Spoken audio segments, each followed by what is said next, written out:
Ratio of the areas of similar triangles, ये theorem पढ़े पुण्य, है ना। Ratio of the areas of similar triangle, मुशाबा मुसल्लसों के रब्तों का मसला।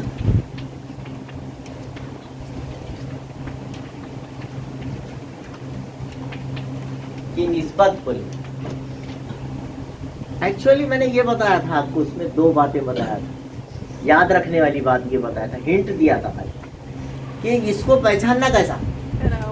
इसमें सबसे पहला लफ्ज इस क्वेश्चन में आपको टू सिमिलर ट्राइंगल्स बनेगा, है ना, और उसमें रगबों का जिक्र है। ये दो बातें कहीं ना कहीं आपको याद रखना है। पहली बात सिमिलर ट्राइंगल्स, और दूसरी बात उसमें कहीं कभी रगबों का जिक्र। तो सिमिलर ट्राइंगल्स और उनका एरिया आया, बोले कि समझ जाना दो मुसल्लसों के नजीरी जिलों के मुरब्बों के तनासुब में होते, squares of their corresponding sides. अब इतना सब भाषण अगर समझ में नहीं आ रहा तो कम से कम ये देख लेना, जैसा एक सवाल है समझो कि दो मुशाबा मुसल्लसों के रगबे, दो मुशाबा मुसल्लसों के नजीरी अजला करस्पॉन्डिंग साइड्स, उनके नजीरी जिले, कौन से भी दो नजीरी जिले समझो आपको दिए वाले, उनका रेशो दिए वाले, ऐसा बोला 3:7, 3 और 7 है, उनकी वैल्यूज दिए वाली, और उसमें उनके रगबों की निस्बत मालूम करो। Find the ratio of their areas, उनके रगबों की निस्बत मालूम कीजिए। Find the ratio of their areas. तो इतनी लंबी लिस्ट अपने को पढ़ने की जरूरत नहीं, उसके मेन बात क्या है, नजीरी अजला, करस्पॉन्डिंग साइड्स। इंग्लिश में क्या बोलेंगे उसको, करस्पॉन्डिंग साइड्स। क्या दिया है 3:7,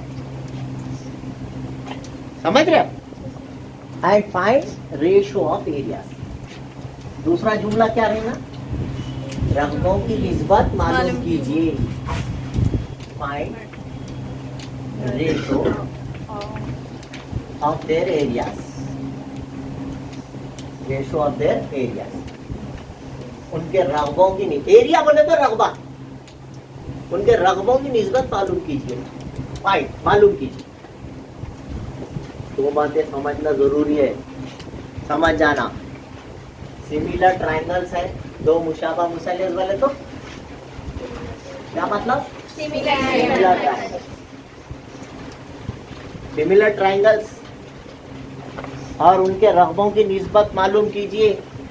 आप कोई भी नाम ले लीजिए, हमेशा वाले नाम ले लीजिए, एरिया ऑफ ट्राइंगल एबीसी, एक ट्राइंगल का नाम एबीसी, दूसरे ट्राइंगल का नाम उसके भट्टे में लिखना, बीच में नहीं बोलना।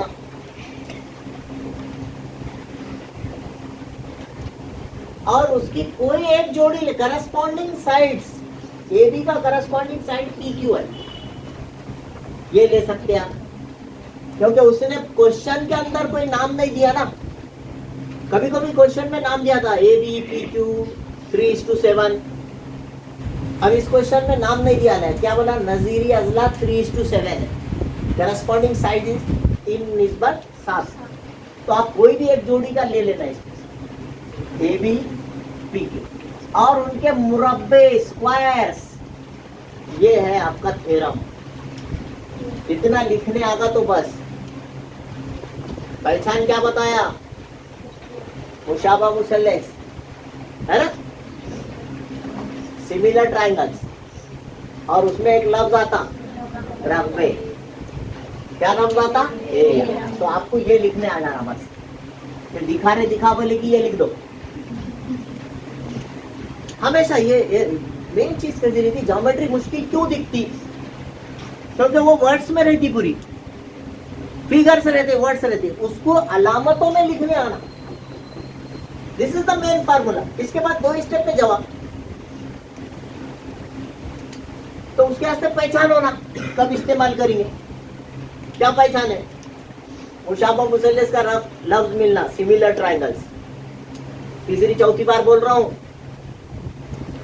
और उस सवाल में कहीं तो भी किसका जिक्र आना, एरिया का, रगबे का आया, खत्म। जो करस्पॉन्डिंग साइट्स दिए वाले हैं, नजीरी जिलों की जो कीमत दिया लिए, कौन से भी नाम लो ये तीनों में से, अगर उन्होंने नाम नहीं दिया तो आप 3 जोड़ियों में से कौन सी भी जोड़ी ले सकते, एबी की दूसरी पीक्यू की दूसरी लिखो चलेगा, दूसरे बच्चे ने बीसी की दूसरी क्यूआर की दूसरी लिखा तो भी चलेगा, उसमें सवाल में नाम नहीं है तो। करस्पॉन्डिंग साइड बोला, एक जैसे जिले, एसी का जोड़ीदार कौन है, पीआर, एसी की दूसरी पीआर की दूसरी लिखे तो भी चलेगा,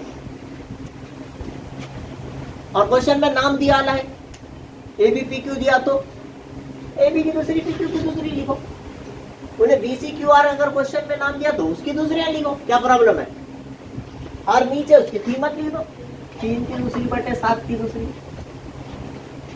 3:7 मतलब 3/7, 3 डिवाइडेड बाय 7, और उसके स्क्वायर्स करके लिख दो नीचे, 9/49, 9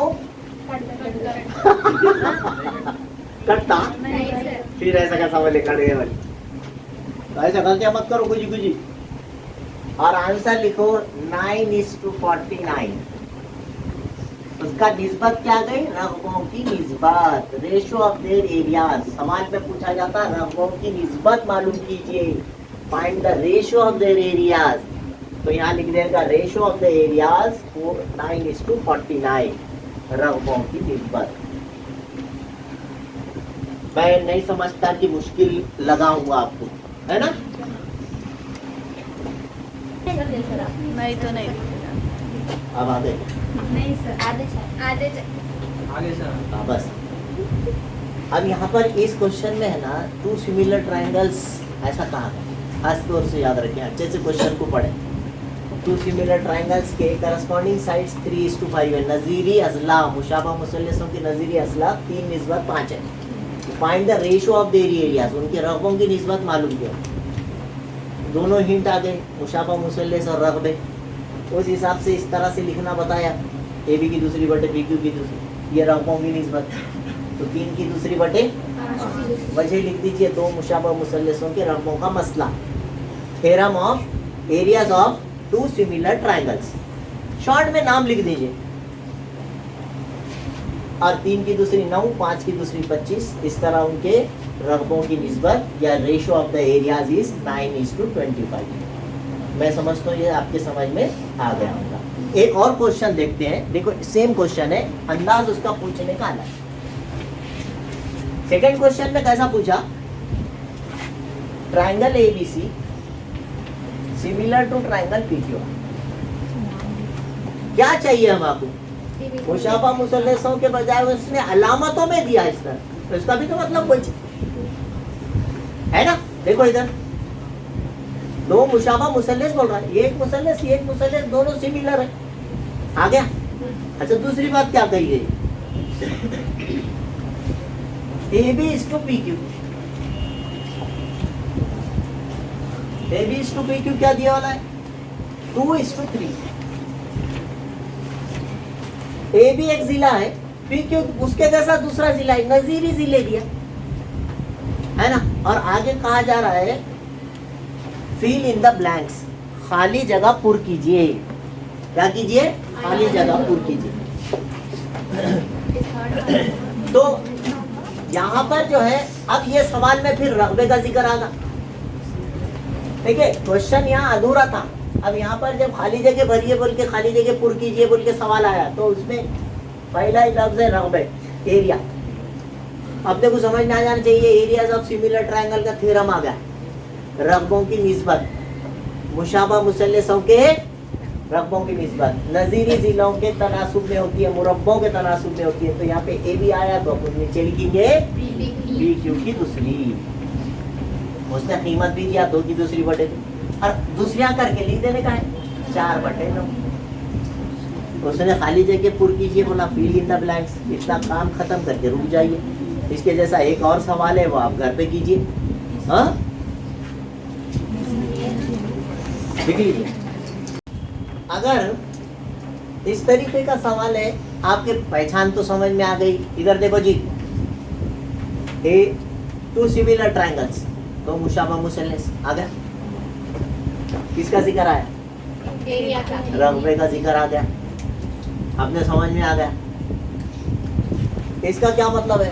खाली जगह पुर कीजिए, दोनों के रकबे दिया है। ए बी सी आया तो उसकी जगह 80 रकबा बना। जहाँ पे area of triangle P Q R आया वहाँ पे 125 रकबा बोले वाला है क्वेश्चन। तो अब खाली जगह पुर कीजिए, ए बी सी अपॉन क्या आएगा?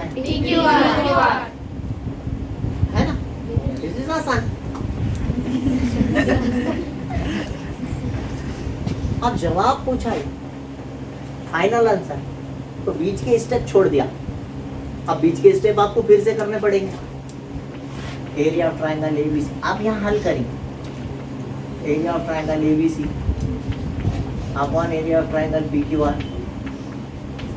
आपको ए बी और पी क्यू मालूम करना है, तो आपको मालूम है यहाँ ए बी और पी क्यू नहीं आता, ए बी की दूसरी पी क्यू की दूसरी आता। तो ये हमको भूलना नहीं है, उन्हें कंफ्यूज करने की कितनी भी कोशिश करने दो। ए बी पी क्यू मालूम करो बोलेगी, दिमाग से निकल जाता, उसके स्क्वायर्स लिखना भूल जाते। बात समझ में आई? अगली स्टेप में अब क्या दिया वाला है? ए बी सी की जगह पर 80 रखिए, पी क्यू आर की जगह पर 125 रखिए, या यहीं काट देते थे वो रख देते जो बचे हुआ है। ज्यादा कंफ्यूज नहीं होना बोल के ऐसा बोला मैं। और इधर ये दूसरियों के साथ लिखिए और काटिए। आपको 5 आया और 0 आया तो 5 के पहाड़ से कटता, कसौटी मालूम है आपको। 5 दूनी 10, 2 बचे 25, 5 पंजे 25। 5 के पहाड़े से काट रहे हैं, 5 एकड़ 5, 3 बचे 30 हुए, 5 6 के 30। अब आपको समझ में आना चाहिए कि आपने पिथागोरस के मसले में करे थे, इससे पहले के हिस्से में जब दूसरियां आते तो उसको कट करने के लिए जजरुल मुरब्बा लगता, तो रूट लेना पड़ता। ठीक है, taking root of both the side. जजरुल मुरब्बा लेने पर आपको खाली ए बी और पी क्यू होना। क्वेश्चन में क्या होना आपको? ए बी और पी क्यू, है ना। आपको ए बी स्क्वायर और पी क्यू स्क्वायर की जरूरत नहीं है। तो जब भी किसी की दूसरी कट करने का रहता, आपको खाली ए बी पी क्यू चाहिए, A B square P Q square नहीं चाहिए। तो वहां लिख देना जजरुल मुरब्बा लेने, सिर्फ लिख दीजिए, मतलब सबका रूट लेने पर। तो इसकी दूसरी कट के बचेगा ए बी, जजरुल मुरब्बा लेने से, taking root of both the side. इसकी दूसरी कट के बचेगा पी क्यू। 16 किसकी दूसरी है वो लिख देना, 16 की दूसरी कटेगा 4 बचेगा, और 25 का क्या बचेगा? तो यहाँ जवाब में क्या आएगा? 4/5। आंसर समझ आए? तो ऐसा घर से आपने लिख के लाना, ठीक है। अगर अभी तक आपने मेरे चैनल को सब्सक्राइब नहीं किया है तो please like, share and subscribe my channel. Thank you.